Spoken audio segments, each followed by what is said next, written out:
If you're a voter in Delhi, you would have voted twice in less than 1 year. Once in June 2024 for the Lok Sabha and again in February 2025 for the State Assembly. But what will happen if Parliament passes a law to hold both elections together? In India, both the Lok Sabha and the State Assemblies have 5-year terms. From 1951 to 1967, elections for both were held together. The cycle was broken due to early dissolutions of State Assemblies and the Lok Sabha. Since then, elections to the State Assemblies and Lok Sabha have been conducted separately. To enable simultaneous elections, the Constitution 129th Amendment Bill 2024 and the Union Territories Amendment Bill 2024 were introduced in the Lok Sabha in December 2024. Both bills have been sent to a joint parliamentary committee for review. We take a look at the key issues and challenges in holding simultaneous elections.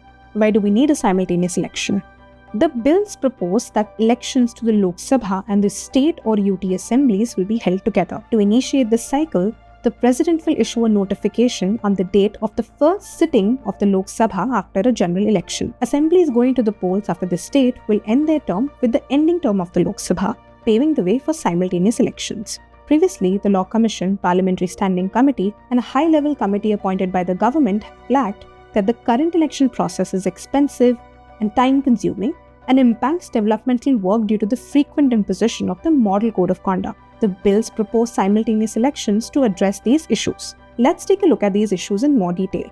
Expenditure. In a 2015 report, the Standing Committee on Law and Justice noted that as per ECI estimates, the cost of the elections for Lok Sabha and state assemblies was 4,500 crore rupees. This is about 0.25% of the government's 2015-16 budget and 0.03% of the GDP of India in 2015-16. Another ECI estimate put the cost of Lok Sabha elections from 1957 to 2014 in a range of about 0.02 to 0.05% of GDP. So this may be argued that direct government expenditure on elections is not significantly high. In the 2019 Lok Sabha elections, 7 national parties reported spending 2,378 crore rupees on elections, but actual costs were likely much higher. Some non-official studies estimate that in the 2024 Lok Sabha elections, spending reached 1.35 lakh crore rupees. Time taken in election. The total number of polling phases for the Lok Sabha elections has increased over the years. From 4 or below between 1977 and 1998, this number increased to 10 in 2014 and 7 in 2019 and 2024. The gap between the first and the last day of polls has also increased over the years. In the 1970s and 80s, the gap was 3 to 4 days. Since 2009, this gap has exceeded 25 days,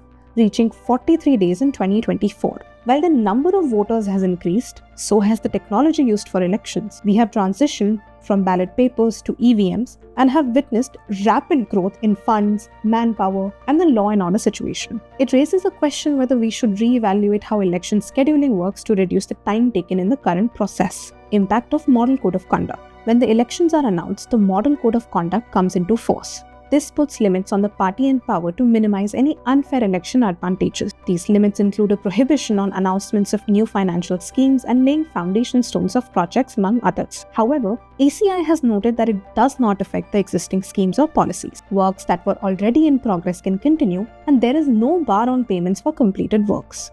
Click the link in the description box to read our analysis of these bills. For more such videos and legislative insights, follow us and visit prsindia.org.